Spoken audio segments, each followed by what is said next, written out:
El pasado mes de mayo, la Comisión para la Paz y el Entendimiento para las regiones de Biobío, Araucanía, Los Ríos y Los Lagos entregó un informe con 21 propuestas para el Estado de Chile al presidente de la República. En este capítulo quisimos hacer algo distinto. Nos invitamos a investigadores o académicos a hacer un análisis del informe que busca contribuir a dar una solución sostenible al conflicto chileno-mapuche. En tiempos de polarización política y tensiones locales y globales, quisimos centrarnos en la experiencia de quienes integraron la comisión y tuvieron que superar prejuicios o miedos para cruzar puentes y llegar a amplios acuerdos. Porque su experiencia nos sirve tanto para la sobremesa del domingo o ante los desafíos que enfrentamos como país, de la posibilidad del diálogo. Conversamos en este capítulo de Hablemos de Chile.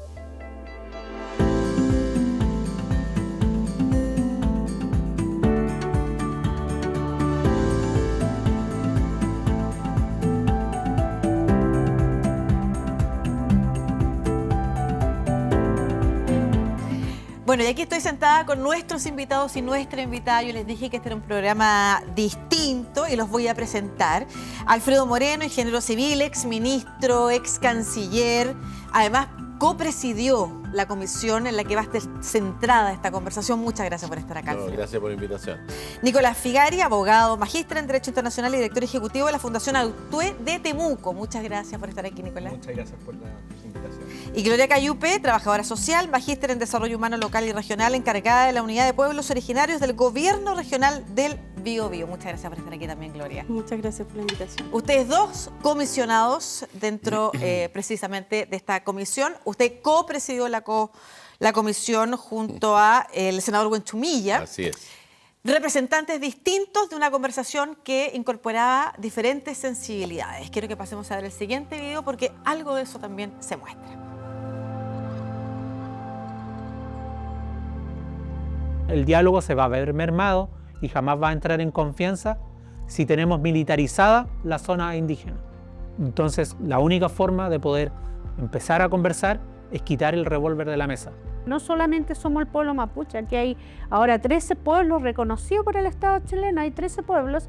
Entonces yo creo que para tener un diálogo, de todo es un diálogo, tiene que haber respeto mutuo. El alcalde de Santiago, lo primero que hizo, que para él fue muy importante hacerlo, fue quitar una bandera mapuche del municipio. Pero para mí eso da a entender que, o sea, no hay ningún interés desde las autoridades. Para mí eso es lo más mínimo de que pueda existir un diálogo. Se establece que el diálogo tiene que ser fraterno, o sea, tiene que ser una conversación con cariño. ¿Y en qué se traduce el cariño? Es que tiene que ser una conversación en donde no existan límites, no existan restricciones. O sea, uno pueda tener la libertad de decir lo que realmente está sintiendo, lo que realmente piensa y lo que quiere. Porque la forma de poder comunicarnos es que si logramos poder plasmar esas ideas, el otro nos va a entender.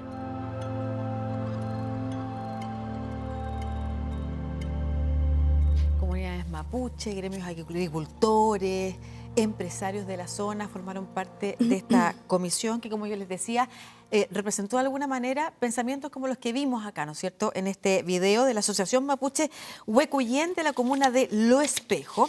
Y como la conversación gira en torno a la experiencia que ustedes tuvieron sobre diálogo, el diálogo, de repente decían ahí, también es necesario saber escuchar, tener la libertad, la confianza. Quiero que me partan diciendo, en el caso de ustedes, ¿cómo abordó cada uno de ustedes la invitación a participar de esta comisión y qué experiencia logró en el sentido de iban con prejuicios, iban con sesgos, lograron superarlos? ¿Qué me puede decir cada uno de eso respecto de su propia experiencia, Alfredo? Bueno, en primer lugar hay que tener presente que este es uno de los principales, o si no el principal conflicto que tenemos en el país. Un conflicto que se extiende por décadas, donde ha muerto mucha gente, donde han habido pérdidas enormes, que ha afectado a las personas que viven con miedo, otros que viven en la pobreza, gente que ha sido discriminada y se siente discriminada por años. A lo mejor cuando uno está en Santiago y está a 700 kilómetros de distancia no se da cuenta de lo que eso significa, pero es un drama que Chile no se merece y que no puede permanecer. Eso yo creo que eso es lo primero. Y lo segundo, yo creo que todos los que estamos en la comisión creemos que la manera de resolver estos problemas es el diálogo, o sea, que nadie tiene toda la razón, no hay nadie que tenga ninguna razón. Todos tenemos algo de razón, todos tenemos algo que aportar. No hay manera de entender los problemas si uno lo mira desde todos los aspectos. Y ese fue el trabajo que realizamos. Nicolás, ¿tu experiencia? A ver, me parece que esta comisión fue una buena oportunidad para avanzar en algo que Chile necesita mucho, que es una política de Estado respecto a los pueblos indígenas.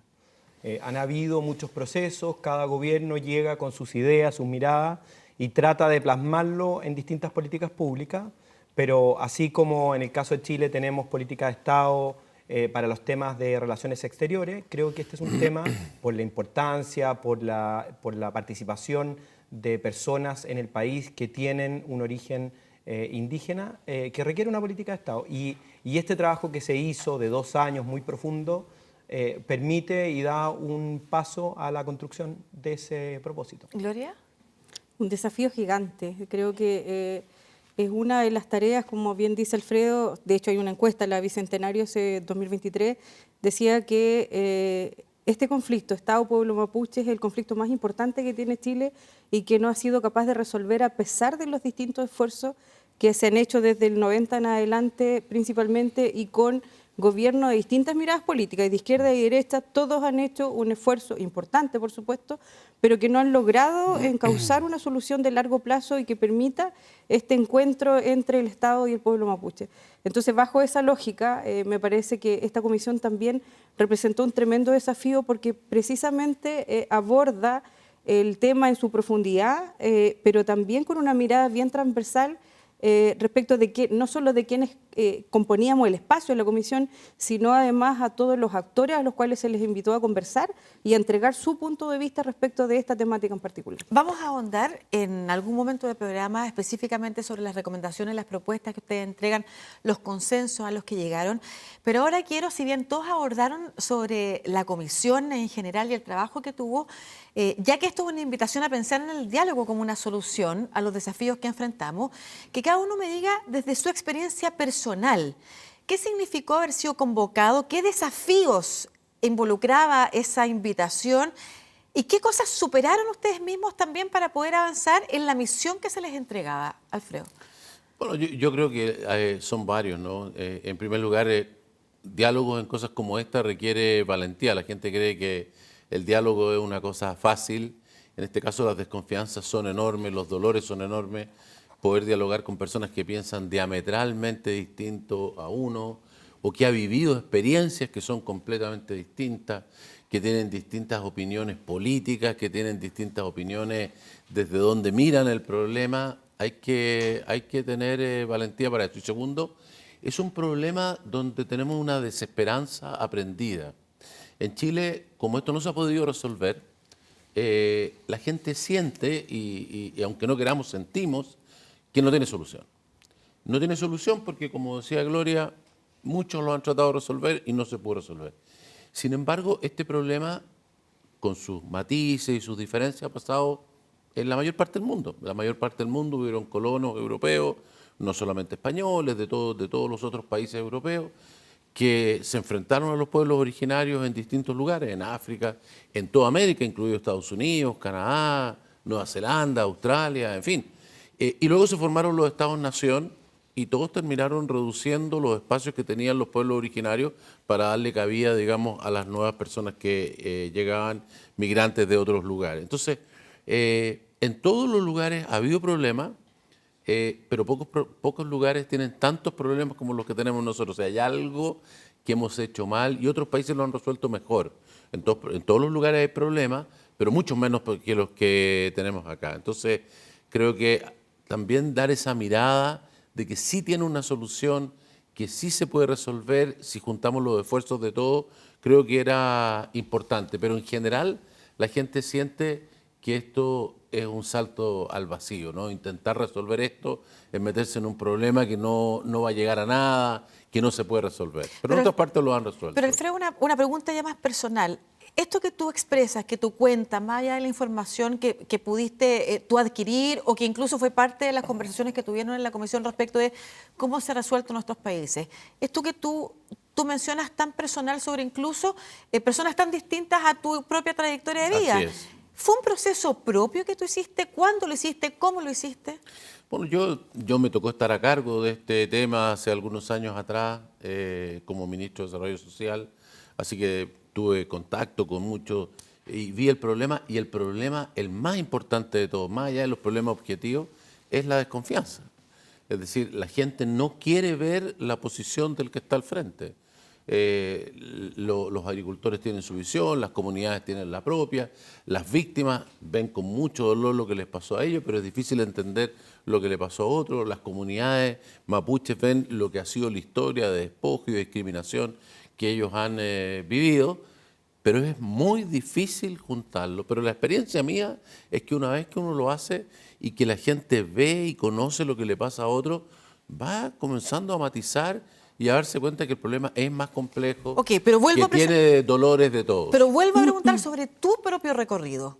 ¿En qué momento tuvo o cómo ha sido esta formación tuya? ¿Es reciente, es antigua respecto de que la posibilidad de encontrar es una oportunidad? Porque tú también has sido miembro de gobiernos, de hecho mencionaste tu participación en otras comisiones en el marco de tu participación en el gobierno de Sebastián Piñera.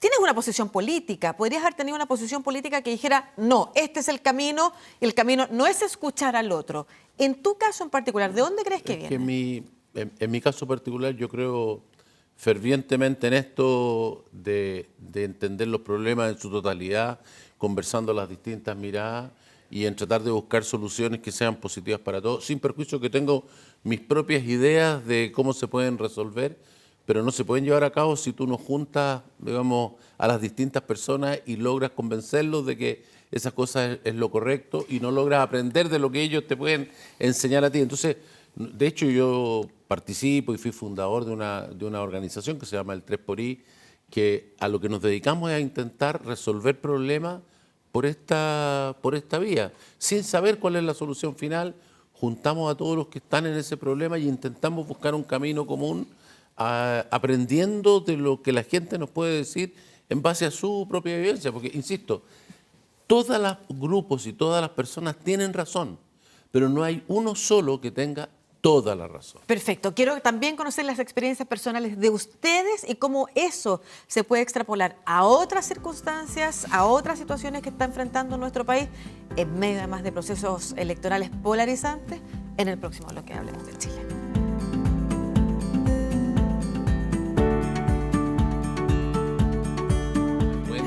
Bueno, seguimos aquí en Hablemos de Chile conversando precisamente y yo quería y estaba abordando ahí la experiencia personal, la transformación quizás personal, porque quizás alguno de ustedes llegó con sesgo, conoce la experiencia de otro comisionado que no está aquí presente, que tenía sesgos, prejuicios y fue dándose cuenta de que era otro el camino quizás. Algunos llegaron al revés, más dispuestos a dialogar, a encontrarse. ¿Cuál fue tu experiencia, Nicolás? A ver, a mí lo que me pasó es que cuando se inició el proceso de la comisión y empezamos a ver que venía este proceso, tenía un temor que me daba vuelta en la cabeza, porque había sido parte de otros procesos anteriores. Fui secretario ejecutivo de una comisión que la presidenta Bachelet creó en su minuto para abordar estos temas. Después fui parte en el Acuerdo Nacional de la Araucanía, que le tocó liderar a Alfredo. Entonces, este era mi tercer proceso sobre estos mismos temas.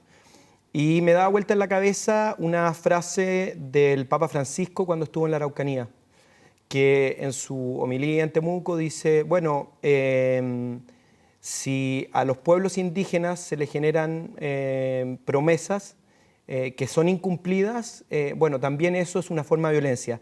Y frente a este proceso lo que me preocupaba era que nuevamente llegáramos a propuestas o medidas que no se fueran a concretar. Entonces mi foco en la comisión era, y un poco la expectativa de todo el proceso era cómo conseguimos propuestas que recojan la historia desde el acuerdo neoimperial de Patricio Aylwin, pasando por todos estos procesos que han habido, y lleguemos a medidas que sean concretas y fáciles de ejecutar, o no fáciles, pero en el fondo que se puedan ir ejecutando en el corto, mediano y largo plazo. Ese era mi temor y creo que la comisión logró abordar de una buena forma ese temor. ¿Y tú personalmente? Y yo... ¿Cómo trabajaste para eso tú mismo? Sabiendo que te podías sentar en la mesa con gente que no estuviera de acuerdo. Por ejemplo, y para mencionar la Comisión 9, o sea, el acuerdo de Nueva Imperial de la época de Patricio Aylwin, antes de ser presidente, además, recordemos que se compromete a darle reconocimiento constitucional a los pueblos originarios, algo que no ha sucedido en estos años de democracia, por nombrar algunas de las deudas que ustedes se señalaban que se tienen. Vamos a hablar también de lo que pasa con los chilenos y chilenas que están en la zona y no se sienten necesariamente herederos de este legado. Pero tú en personal, ¿qué significó para ti entonces tener que trabajar para poder avanzar en eso sabiendo que puede haber gente que pudiera estar pensando distinto? A ver, yo creo que cuando uno está metido en estos temas, si hay alguna virtud o alguna don que se requiere especialmente, es el respeto. Cuando hablas con otro que tiene otra cultura y que muchas veces tú no manejas ni entiendes en profundidad, necesitas ejercitar el respeto, y yo creo que ese factor fue un elemento que fue muy determinante en el diálogo que se generó en la comisión. O sea, yo creo que... ¿Qué incluye el respeto, perdón? El respeto es entender que hay otros que tienen una realidad de vida distinta a la tuya, que han sufrido, como decía Alfredo, injusticias, dolores, y que su opinión es tan válida como la tuya. Entonces, de cara a buscar una solución, o la construimos en conjunto o va a ser difícil construirla. Entonces, siento que ese fue un factor muy determinante en el trabajo que se hizo en la comisión. Hubo un profundo respeto en las visiones de cada uno. Hubo minutos tensos, no te puedo negar que todo fue amistad, pero con el paso del tiempo fuimos entendiéndonos y fuimos construyendo una propuesta en común. Pusimos en valor cada uno las cosas que consideraba que eran importantes y sobre esa base se construyó las recomendaciones. Perfecto. Y en tu caso, Gloria, tu experiencia personal también, sesgos, prejuicios, trabajo para superarlos, para poder llegar a acuerdos con otros que están en una posición completamente distinta a la tuya. A ver, creo que en base a mi experiencia, más que sesgo o prejuicios por sentarme con personas o compartir espacios con personas que pensaran distinto, no era mi temor ni no lo es tampoco. Creo que temas como estos son complejos de abordar, en ninguna parte del mundo han sido fácil, pero requieren sentarse precisamente con aquel que piensa distinto a mí y en muchos casos por desconocimiento por quién tienes enfrente.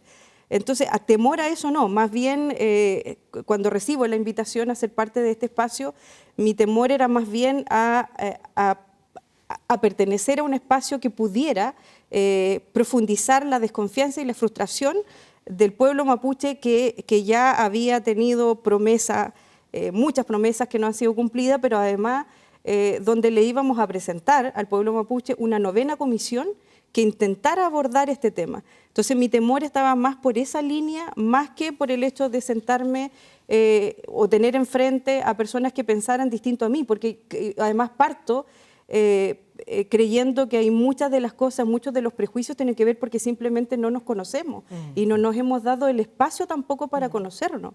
Entonces, cuando yo me siento al frente y entiendo que esa otra persona puede tener un prejuicio porque lo que ve en la prensa, porque lo que le contó a alguien, porque ve en los noticieros, pueden haber muchas las razones. Entonces, cuando uno se sienta y se da ese espacio, que además creo que tiene que ser con una apertura de mente y con una cuota de generosidad muy importante para poder entender precisamente esos otros procesos, esas otras vivencias, esas otras experiencias de vida, que acá en Santiago cuesta mucho verla, pero quienes estamos en regiones, quienes hemos vivido y crecido en comunidad, como en mi caso, ha sido parte de nuestra vida. Entonces no me es complejo pensar en espacio, porque creo que además cuando esto incomoda, es cuando además nos obliga además a buscar esas soluciones que conduzcan a una mejor relación, y creo que el espacio de la comisión hizo un tremendo aporte precisamente a eso. Quiero que hablemos de esos espacios incómodos, de esos espacios de tensión, porque usted decía, Alfredo dice valentía, generosidad, apertura de mente, respeto, pero hay momentos difíciles cuando se está hablando de conflictos complejos, ¿no es cierto? Sí. Que duelen además, a mucha gente le duelen. Y que tienen que estar representados ahí esos dolores también en la mesa y esas desconfianzas. ¿Cómo lo hicieron en esos momentos tensos y difíciles? Y se le pregunto porque una cosa es lo que ustedes traigan por su propia historia y otra cosa es si, por ejemplo, fueron dotados de herramientas para el diálogo. ¿Y cómo superaron esos momentos? Nicolás, tú te referías específicamente, por ejemplo, a los momentos tensos. ¿Nos puedes contar, no sé si uno en particular, pero qué cosas contribuyeron a poder superar esos momentos? A ver, yo creo que el espacio de la comisión se creó desde un principio como un espacio de conversación sincera. Creo que desde un inicio cada uno de los comisionados presentó cuáles eran sus miradas y sus opiniones y esa base permitió construir un camino a la construcción de las propuestas finales. Cuando uno también piensa en un trabajo que duró 2 años, como decía Gloria y Alfredo, en el fondo se fue ganando en confianza entre todos los comisionados y al final se genera una relación humana cercana que permite que en esos momentos difíciles, que los hubo, sobre todo cuando estamos definiendo propuestas concretas, en que nada, habían cosas en que a algunos les gustaban más, a otros les gustaban menos y otras que de frentón no nos gustábamos, algunos de los que estábamos ahí, lo que permitió saltar ese paso fue ese trabajo previo que habíamos tenido durante meses de conocernos, entendernos, y saber cuál era la mirada de cada uno. De todas maneras, es que quizás, mira, en esto hay que tener claro una cosa. Aquí la desconfianza es el peor enemigo. Y la desconfianza en un conflicto como este es enorme. La gente ve su problema en base a que hay un enemigo que le causó el problema y la otra parte ve el enemigo en el otro lado. Y cuando te dicen algo, la gente cree que le están engañando para obtener algo. Y eso, por supuesto, estaba en todos los comisionados que estábamos ahí. O sea, ¿qué puedo confiar en las personas que están al frente? Cada uno, además, es más cercano a un cierto grupo de los que está cercano a todo este conflicto. Y lo que hicimos durante estos 2 años fue ir creando esa confianza para poder mirar los problemas con una curiosidad, con profundidad, pero con apertura de mente, para descubrir qué será lo mejor, qué podemos aprender de lo que nos dijo un académico, qué podemos aprender de una persona que sufrió un atentado, qué podemos aprender de una persona que vive en una comunidad y que nos cuenta cuál fue la historia de su familia y de todo lo que le pasó, lo que vivió en el colegio, lo que vivieron sus antepasados, en fin. ¿Cuál es el marco general que podemos, al tener todas esas visiones, decir, mire, este es el problema, cuáles son las mejores soluciones? Y por eso que es un proceso largo, es un proceso que no demora tiempo. un día, no es cosa de tomar un capítulo de un libro, hay que construirlo. Alfredo, perdón, y además de necesitar tiempo para la construcción, o sea, ver una ventanita de oportunidad, que me acuerdo que entrevistando a Alfredo Zamudio del Centro Nansen para la Paz, Centro Noruego, que también trabajó precisamente en la Araucanía y ha realizado en Santiago de Chile otros talleres contando esa experiencia. Creo que trabajó con ustedes, también podrían contarnos. Yo lo traje a Chile, yo era ministro y encontré una persona que trabajaba en procesos de paz, que era hijo de una persona indígena y de una persona que no era.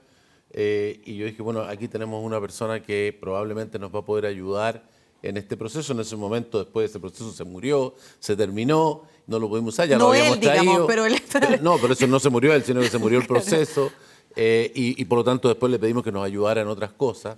Y él siguió colaborando y enseñando, digamos, maneras de dialogar en la Araucanía con las universidades. Eso les quiero preguntar. Y muchas otras cosas positivas. Y les quiero preguntar eso porque insisto en la extrapolación de esta experiencia a otros escenarios, sobre todo cuando de repente, y en contexto electoral, y varios que en Chile hemos tenido harto el último tiempo, se polariza y parece que es una virtud estar atrincherado. ¿Qué herramientas para el diálogo sirven, les enseñaron y ustedes podrían compartirnos en el próximo bloque de Hablemos de Chile? No se vayan.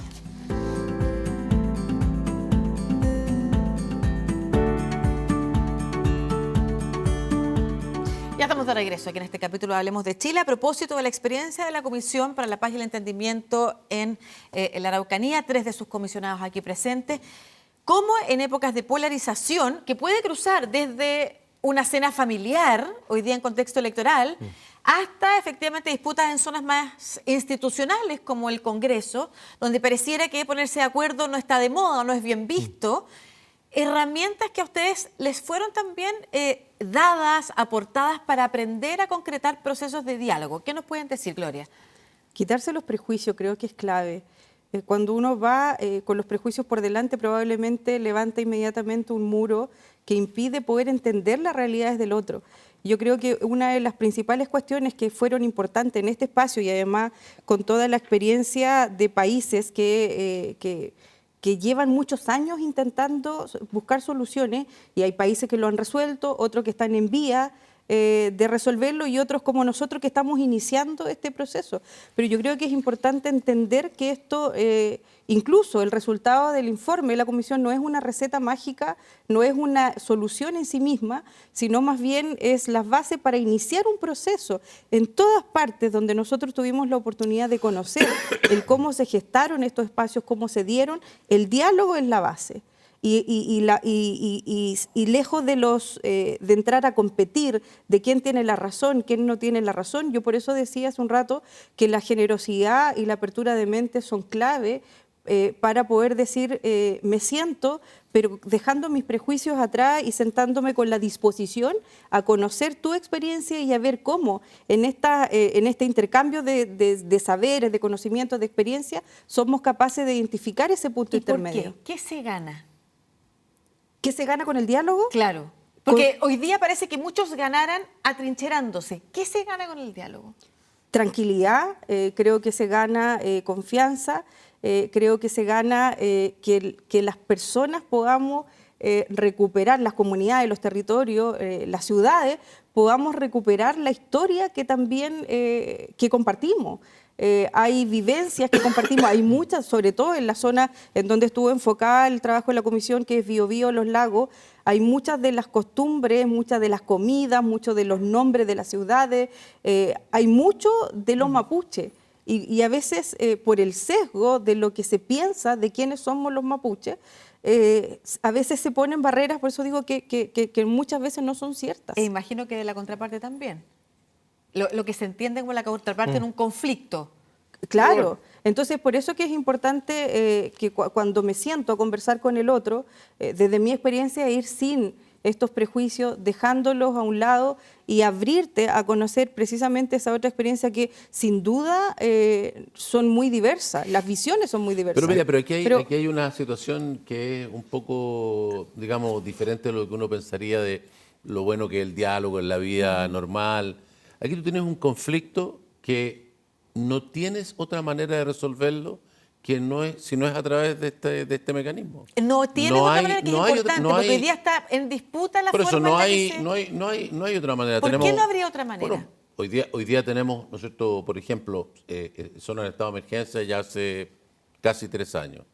Tenemos muchos menos atentados, pero la paz está muy lejana y el conflicto sigue subsistiendo. No, ya ha pasado Entonces, décadas, y antes hemos probado otros métodos. O sea, hay que buscar una solución que vaya a cuál es la raíz del problema. Y encontrar la raíz del problema requiere mirarlo desde todos los ángulos correspondientes para poder encontrar la verdad de cuál es la dificultad que tenemos. Incluso, como decía Nicolás, mirando lo que ha pasado en otros lugares para ver si hay otra forma totalmente distinta de hacer las cosas. Podemos innovar completamente esto y para poder hacerlo tenemos que tener la confianza de podernos decir, mira, estábamos equivocados, en esto estamos equivocados, tú estás equivocado en esto, yo estoy equivocado en esto, ¿por qué no probamos esto? ¿Y qué pasa si hacemos esto otro? Claro. Y ese es el trabajo que intentamos hacer en la comisión, pero con el interés de algo que entendemos que vale la pena ese tremendo esfuerzo, porque es un conflicto que ha causado un daño y va a causar un daño enorme. Nosotros tuvimos la ayuda de algunas universidades extranjeras, entre ellas la Universidad de Harvard y otras, que han estudiado los conflictos étnicos en el mundo. Y lo que muestra eso es que una vez que esos conflictos se agravan, o sea, cuando ya hay muchos muertos, cuando ya hay muchos años de conflicto, la probabilidad de que eso se resuelva comienza a disminuir enormemente. Son tantos los dolores que la gente se atrinchera entre amigos y enemigos, no puede buscar una solución porque el daño que recibió es demasiado cercano, demasiado Y no trae doloroso, paz. y por lo tanto es muy difícil de resolver.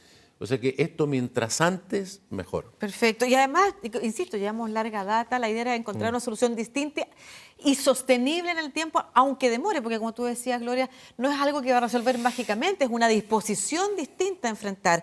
Mira, cuando yo quisiera estábamos en la volver- reunión de pauta, Nicolás, Perdón. para que lo incorpores también, cuando estábamos en la reunión de pauta, varias ideas se pusieron sobre la mesa en torno al diálogo que yo quisiera que pudieras abordarla, pudieran abordarla. La idea de la política del consenso apareció como algo que se veía críticamente. ¿Es esto una política del consenso? ¿Tiene una diferencia? ¿La idea de si el diálogo es una negociación o no? ¿O incluye una renuncia, un ceder? ¿O la idea de la transparencia total? Cuando, por ejemplo, pasaba en otros procesos como los constituyentes, donde la transparencia total quizás no contribuye necesariamente a encontrar esos espacios en los que hay que generar confianza entre partes que públicamente son opositoras. Sobre esas ideas, ¿qué nos podrías decir, Nicolás? A ver, quería volver un momento a lo de las herramientas, que creo que era importante de lo que tú planteabas antes. Y en esas herramientas creo que uno de los puntos a destacar de esta comisión fue la apertura del diálogo.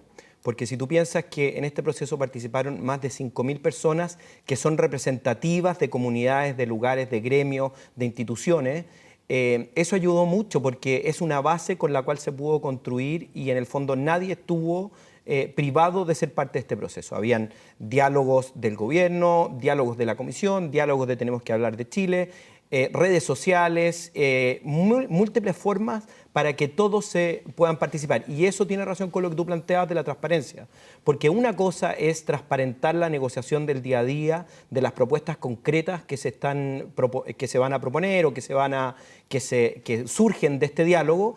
Y una cosa muy distinta es dejar el espacio para que otros puedan dar su opinión y que esa opinión sea considerada. No me parece a mí que la mejor fórmula sea ir anunciando día a día cuáles son los avances y cuáles son las medidas, porque al final muchas de estos procesos maduran y requieren diálogo y análisis muy profundo que finalmente se resuelve cuando ya los procesos están llegando a su fin. Y con lo que planteabas del tema de la negociación, obviamente este era un proceso de negociación. Aquí habían 4 comisionados con una característica especial, que eran representantes o tenían vinculación con el pueblo mapuche de distintos territorios, de distintas localidades. Después otros que no lo éramos, no representábamos a un territorio, pero representábamos a distintos grupos de las regiones que estaban involucradas. Entonces, obviamente que aquí se dio un proceso de negociación en que cada uno, y como hablábamos antes, puso en común las ideas que traía o las propuestas que creía que eran importantes y en el consenso buscamos cuál de esas eran las mejores alternativas para proponerle al presidente. Pero mira, quizás bueno, una cosa que sí hicimos, y como el problema era la desconfianza y el desconocimiento y el temor que generaba los mismos que estábamos ahí, de cómo íbamos a hacer esto y cómo ceder frente. Dijimos, mira, lo que vamos a hacer es que esto lo vamos a hacer por unanimidad. Yo mismo lo propuse, todos lo aprobaron, y eso permitió que todos tuvieran la total seguridad que sin su acuerdo no iba a haber ningún acuerdo.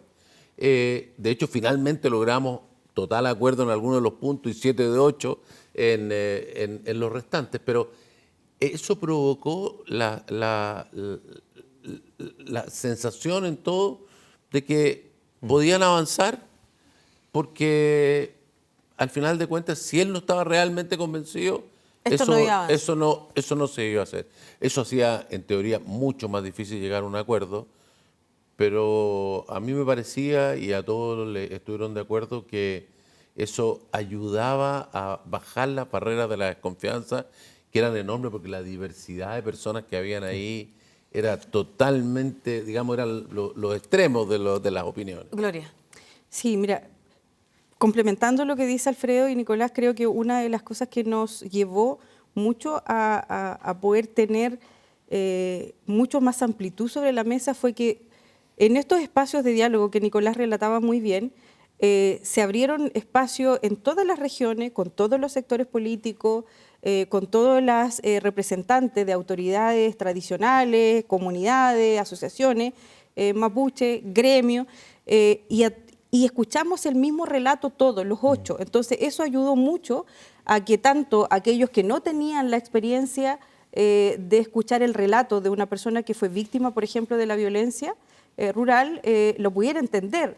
Y aquellos no mapuche que tampoco conocían tan bien en profundidad las vivencias y los dolores de los cuales hablaban las comunidades y de esta frustración que además que genera la no respuesta de una institucionalidad y de un Estado que a pesar de los múltiples esfuerzos no logra encontrar y encajar ese camino de solución. Yo creo que cuando todos escuchamos el mismo relato hace que vayamos entendiendo también la necesidad de buscar ese punto en común. Perfecto. Es una conexión también que lo hablamos en otro programa. Como hay una cosa como humana que es común. Hay algo común en todos los sentados también.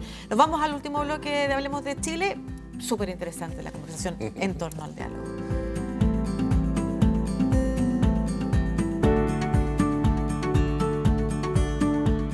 Fuimos al teatro, Teletón y todo. Vamos a tener que dejar esa historia, por favor. A propósito de Ban Ki-moon, nos está contando una historia de Ban Ki-moon aquí, Alfredo. Hijo de la guerra, hombre de paz de Ban Ki-moon. Les vamos a dejar también libro a ustedes de regalo, un testimonio de vida inspirado y dedicado al diálogo, a la cooperación y la paz mundial, ex secretario general de las Naciones Unidas, entre otros cargos también de relevancia internacional. Lea.uc.cl, ahí está todo el catálogo de libros de ediciones UC. Y si a usted le gusta digital, ebook.ediciones.c.cl. Algo que quisieran destacar, algo que quisieran relevar del propio informe o de la experiencia, Alfredo. Mira, yo creo que lo importante de transmitir es que el conflicto se puede resolver. No hay que tener esa desesperanza prendida. Sí tiene un camino, y es un camino muy particular el que propone la Comisión, que es un camino que deja a todos mejor. Las comunidades van a estar mejor, los agricultores, las forestales, la economía. O sea, estamos haciendo las cosas muy mal, tan mal las estamos haciendo que a todos los ha deteriorado su vida y tienen que sufrir lo indecible. Hay una manera distinta de hacer las cosas que es positiva para todos, también para el resto de los chilenos que tienen que financiar una serie de cosas que hay que realizar ahí, que también van a quedar en una mejor posición. Y por lo tanto mirar con apertura de mente, con confianza, lo que ahí se propone, que logró convencer a 8 personas tan distintas, que de la mejor buena fe y luego dedicarle muchísimo tiempo a esto, decir, mira, aquí hay una solución mejor para todos y que podría cambiar dramáticamente la situación que se vive en esa zona. Que es importante precisar, porque los 8 comisionados estuvieron cuando se le entregó la propuesta al presidente de la República, los 8 encargados. Uno de ellos, si bien no votó a favor en todos los capítulos, sí en muchos de ellos, y por eso también estuvo ahí en la entrega del informe. Por favor. A ver, mi mensaje sería no dejarse engañar por la trinchera. Estamos en una trinchera política en el país, obviamente, y vamos a estar varios meses en eso. Pero dentro de los rumores que se han escuchado fuerte es que aquí lo que se quiere es una propuesta para que las comunidades indígenas se queden sin tierra. Y en esto yo quiero ser súper categórico. No hay ninguna propuesta dentro de la comisión que vaya a dejar a las comunidades indígenas sin tierra. Es más, hay propuestas que van a agilizar un proceso de restitución de tierras que podría demorar cientos de años en un proceso que creemos que puede durar entre 15 y 20 años. Y además, todas las medidas que se están incluyendo en la comisión quedan sujetas a la voluntad y libertad de las comunidades. A nadie se le está imponiendo nada. Y ese rumor se escucha para la gente que prefiere que el conflicto se mantenga porque tiene sus intereses en ese conflicto. Perfecto. Gloria. A ver, creo que necesitamos partir en un camino más sólido de lo que hemos vivido hasta ahora en esta búsqueda de soluciones. Creo que el escenario perfecto no lo vamos a tener nunca, pero creo que, si bien, como yo dije antes, estas recomendaciones no son una receta que en sí misma resuelvan el conflicto, pero sí nos entregan herramientas para poder avanzar y empezar a encaminar ese, valga la redundancia, camino de solución a largo plazo. Y yo la invitación que hago es al mundo mapuche, del cual yo soy parte y muy orgullosa además, siempre nos hemos caracterizado por el diálogo y creo además que este espacio, lo que hoy día se está desarrollando en los territorios a través de la consulta indígena, es un espacio donde las comunidades, las organizaciones mapuches van a poder decir qué les parece y podrán ahí decir qué cosas les parece, qué cosas no les parece y qué cosas se pueden mejorar de las recomendaciones. Y a la sociedad en general creo que nos demos la oportunidad de buscar en conjunto, de ir entendiendo, como hicimos este 8 grupos de personas, ir entendiendo esta realidad e ir entendiendo que cada vez que dejamos pasar una oportunidad sale mucho más caro volver a encontrar una solución. Y Muchas creo que gracias. estamos en un escenario en que lo podemos hacer. Muchas gracias a los tres por esta Gracias a conversación. ti. Nos parece importante efectivamente volver a poner sobre la palestra algo que quizás estuvo pocos días, pero que está ahí para que Chile lo recoja, para que Chile trabaje en un momento donde la desinformación y la polarización no contribuyen al diálogo. Agradecemos el trabajo que hicieron ustedes, agradecemos que estén aquí y agradecemos que ustedes nos acompañen cada capítulo de Hablemos de Chile, donde efectivamente intentamos dialogar en base a la evidencia y en base a la experiencia para poder solucionar o encontrar soluciones sostenibles a los desafíos que enfrentamos como sociedad y como planeta incluso también. Muchas gracias, Alfredo, Gracias. Muchas gracias Nicolás, por el libro. Gloria, por estar aquí. Muchas Y gracias muchas a ti. gracias a ustedes, como siempre, por acompañarnos en cada capítulo de Hablemos de Chile, Tele 13 Vivo, Canal 13C, Media UC. Ahí encuentran nuestros contenidos de este y otros capítulos para que los revisen. Las conversaciones y el diálogo no pasan de moda. Chao.